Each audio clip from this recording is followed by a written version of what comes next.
Assalamualaikum warahmatullahi wabarakatuh. Perkenalkan, nama saya Indrawani dari kelas Akuntansi 6 Shift 3. Di video kali ini saya akan menjelaskan PPT tentang hipotesis dari slide 21 sampai 40. Berikut penjelasannya. Slide ke-21 kita akan membahas metodologi penelitian.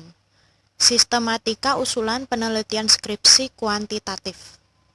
Yang A, kita akan membahas latar belakang masalah yang berisikan tentang latar belakang masalah, identifikasi masalah, rumusan masalah, dan batasan masalah. Tujuan dan manfaat penelitian juga. Yang B, ada tinjauan pustaka, berisi tentang uraian teori atau rujukan yang memberikan argumentasi teoritik terhadap konsep-konsep yang menjadi fokus penelitian. Hipotesis kalau ada. Next, yang C, ada metodologi penelitian juga.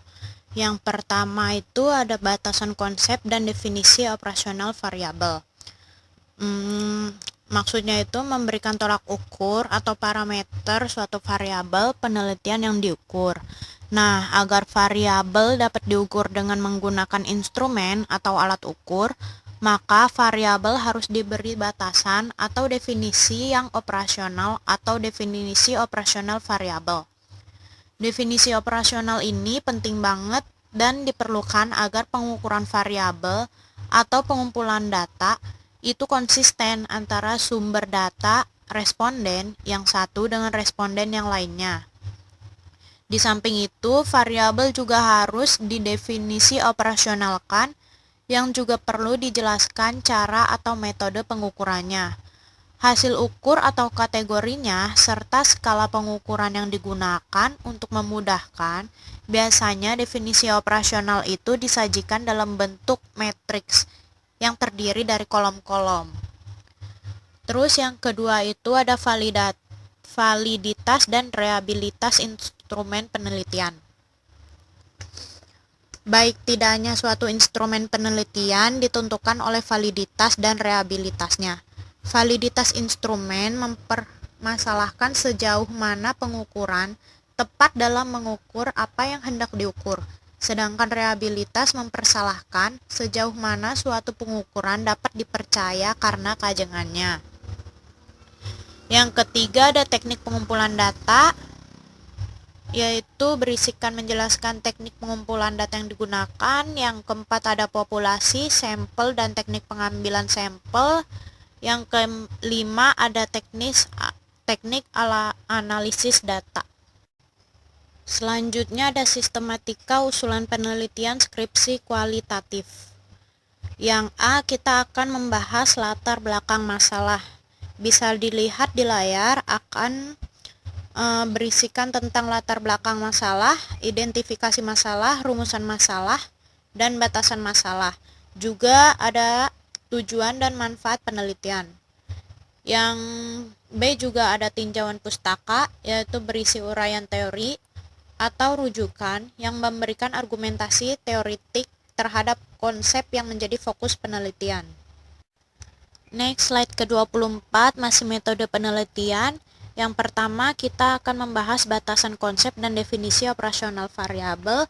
Pengertiannya masih sama kayak slide sebelumnya. Yang kedua, ada teknik pengumpulan data. Adapun cara pengumpulan data yaitu yang pertama ada observasi atau pengamatan. Yang kedua ada tinjauan literatur dan konsultasi dengan ahli. Yang ketiga bisa mempelajari dan melakukan pendekatan terhadap kelompok masyarakat. Yang keempat diuji coba dan atau pilot study. Yang kelima merumuskan dan menyusun pertanyaan.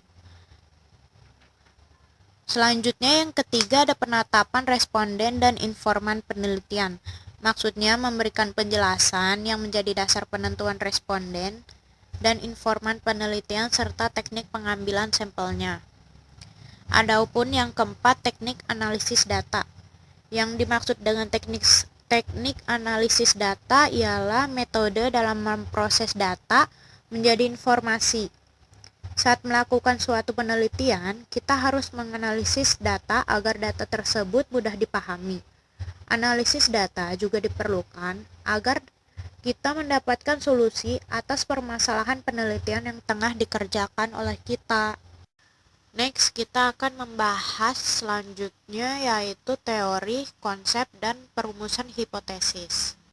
Di slide selanjutnya ada landasan teori. Yang dimaksudkan dengan landasan teori itu adalah sebuah konsep dengan pernyataan yang tertata rapi dan sistematis, terus memiliki variabel dalam penelitian karena landasan teori menjadi landasan yang kuat dalam penelitian yang akan dilakukan. Bisa dilihat adapun manfaat landasan teori yaitu memperdalam pengetahuan tentang bidang yang diteliti, lalu ada mengetahui hasil penelitian yang berhubungan yang sudah pernah dilaksanakan, selanjutnya memperjelas masalah penelitian. Terus ada juga cara penulisan sumber catatan. Yang pertama, format dasarnya didahulukan dengan teks, ada nama keluarga pengarang, selanjutnya koma, terus baru tahun terbitan. Yang kedua, nama pengarang teks, tahun terbitan. Berikut contoh cara penulisan sumber catatan yang didahulukan dengan nama belakang dan tahun. Contohnya, kepemimpinan adalah kegiatan mempengaruhi orang lain agar ikut serta dalam mencapai tujuan umum. Knowles and O'Donnell, tahun 2008. Yang kedua ada Mayang Sari, 2002. Selanjutnya ada kerangka konsep, bisa dilihat di layar, ada paradigma sederhana yang menunjukkan pengaruh dan hubungan antara variabel X dan variabel Y. Di slide 30 kita akan membahas perumusan hipotesis. Yang dimaksud dengan hipotesis itu apa sih? Hipotesis itu jawaban sementara terhadap masalah yang masih bersifat praduga, karena masih harus dibuktikan kebenarannya. Dugaan jawaban tersebut merupakan kebenaran yang sifatnya sementara, yang akan diuji kebenarannya dengan data yang dikumpulkan melalui penelitian. Adapun jenis hipotesis itu ada dua, yang tanpa arah dan berarah. Bisa dilihat di layar, ada contoh-contohnya. Yang pertama ada hipotesis statistik, bisa dilihat gambar ilustrasi untuk hipotesis statistik di layar. Dalam statistik juga penelitian dapat dibagi dua macam hipotesis, yaitu hipotesis nol dan alternatif. Hipotesis nol itu sebagian tidak adanya perbedaan antara parameter dengan statistik, sementara hipotesis alternatif itu lawannya hipotesis nol, yaitu berbunyi adanya perbedaan antara data populasi dengan data stempel. Selanjutnya, penelitian yang dilakukan hipotesis nol menyatakan tidak adanya hubungan antara satu variabel dengan variabel lain. Selanjutnya, tidak adanya perbedaan antara satu variabel atau lebih pada populasi atau sampel yang berbeda, dan tidak adanya perbedaan antara yang diharapkan dengan kenyataan pada satu variabel atau lebih untuk ditunjuk populasi atau sampel yang sama. Selanjutnya ada hipotesis deskriptif.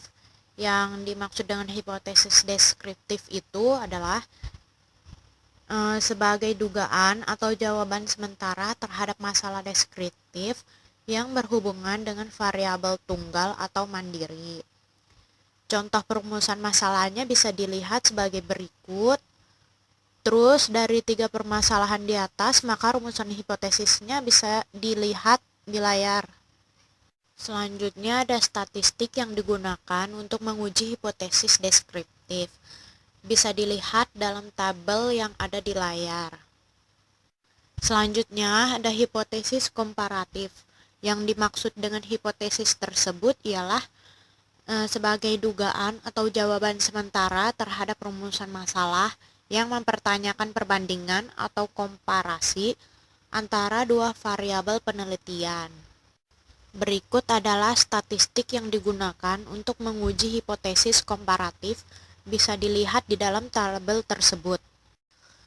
Selanjutnya ada hipotesis hubungan atau asosiatif.